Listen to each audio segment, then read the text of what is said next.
بھائی کا جو سوال ہے وہ پہلے سوال سے تقریباً ملتا جلتا ہے کہ اگر نفس کسی ایک پوائنٹ پہ رک جائے، یعنی وہ زن چاہ رہا ہے، زر چاہ رہا ہے یا زمین چاہ رہا ہے، تو پھر کس طریقے سے اس کو ختم کیا جائے یا اس سچویشن سے کیسے باہر آ جائے.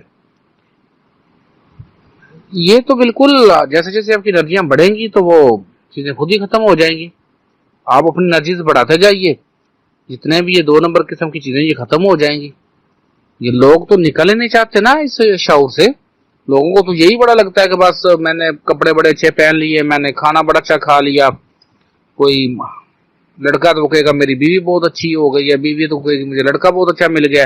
پدر ڈال یہی زندگی گزار رہے ہیں. یہ جو زندگی ہے یہ ہماری لاسٹ 3 چکراز کی ہے، یا دوسرے لفظوں میں ابتدائی جو 3 چکراز ہے. کیونکہ میں نے آپ کو پہلے بھی کہا کہ ہماری 2 حرکات ہے، حرکات نزولی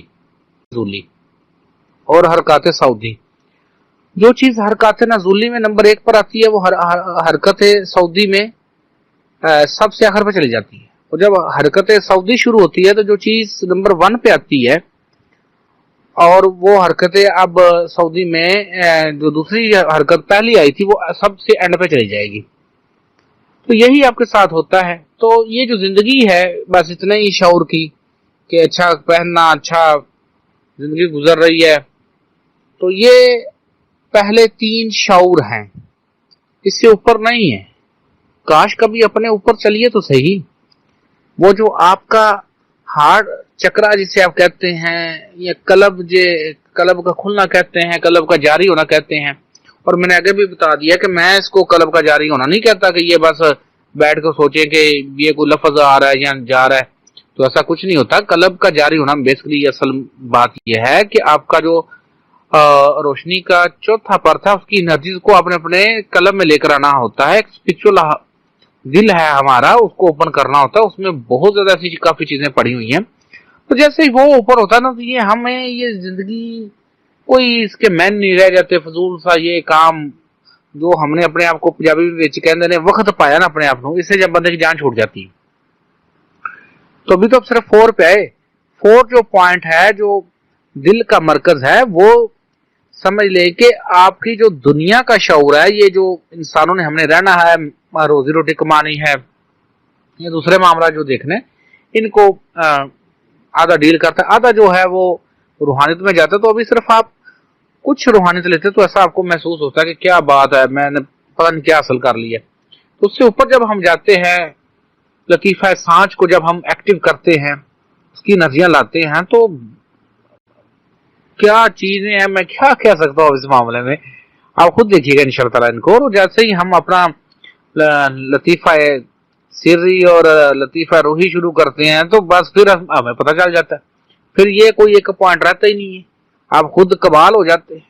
لیکن ان سب کے کرنے کے باوجود، سارا کچھ ہونے کے باوجود، اس مین سورس میں جانے کے باوجود بھی، اس وہاں سے واپس آنے کے باوجود بھی، بھائی ہمیں اصلاح معاشرہ کرنی پڑتی.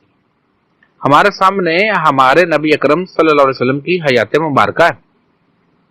غار حرا میں جب گئے اور محنت کی اور اس کے بعد غار حرا سے باہر آئے تو آپ نے اصلاح معاشرہ کی کہ نہیں کی؟ آپ کو دیے نا. تعلیمی میدان میں اصلاحات دیں، قانونی میدان میں اصلاحات دیں، آئینی میدان میں اصلاحات دیں. اور جو لوگ کبھی اپنی بیٹیوں کو زندہ ہوتے ہی دفن کر رہے تھے ان کو بہتر کر دیا. کہاں کو ایک عجیب سا جاہل معاشرہ تھا جس کو ایک انتہا زیادہ مہذب معاشرہ بنا دیا. تو کیسے بنا دیا؟ اصلاح کی نا بار بار. پرابلم یہاں ہمارے یہ آیا ہے کہ ہم لوگ جو ہے اکثریت ہم سے صبح سے وہ جنت کی ٹکٹیں بانٹتی ہے، شام تک وہ ٹکٹیں ہی بانٹتے رہتے ہیں. تو بتاؤ، وہ کہتا ہے وہ میرے کو بڑی ٹکٹ ہے جنت دی، وہ دوسرا کہتا ہے میرے کو بڑی ٹکٹ دی جنت ہے. تو جب اتنی ٹکٹیں مل رہی ہیں تو لوگوں کو کیا ضرورت پڑی اتنی محنت کرنے کی. لیکن حقیقت ایسی نہیں ہے. حقیقت میں بار بار اللہ پاک جہاں پر ایمان کا ذکر کرتے ہیں وہاں پر اعمال صالحہ کی بات بھی کرتے ہیں. میرے دادا حضور، میرے ابا جی جو تھے، دونوں کا جو فوکس تھا، دونوں کی جو تعلیمات تھی وہ اعمال صالحہ تھے کہ اصلاح معاشرہ ہو، اس کے بغیر کوئی چیز کامیاب نہیں ہو سکتی.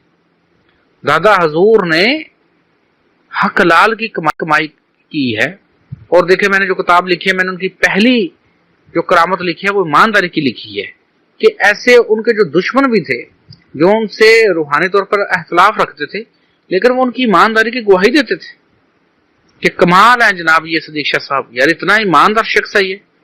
اسی طرح ابا جی تھے، اتنے ایماندار تھے، اور یہی تعلیمات ہمیں ملی۔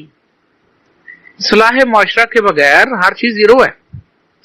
میں اپنی اس روحانی منزل کی انتہا پر پہنچنے کے بعد بھی میں نے یہ دیکھا ہے کہ اصلاح معاشرہ کا حکم آتا ہے، اصلاح انسانیت کا حکم آتا ہے، اس کے بغیر کوئی چارہ ہے ہی نہیں۔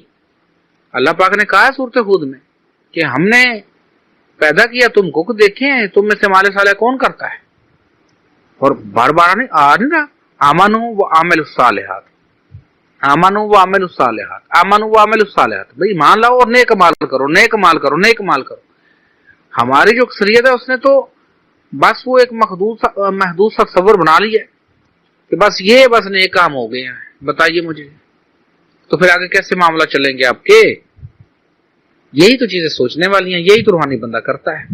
ابھی جو یہ کتاب ہے یہ 2 منٹ نہیں لگتے میں اس کو فوری طور پہ پبلش کروا دوں، لیکن میں کیوں نہیں کروا رہا ہوں؟ میں آپ کی طرف سے چاہتا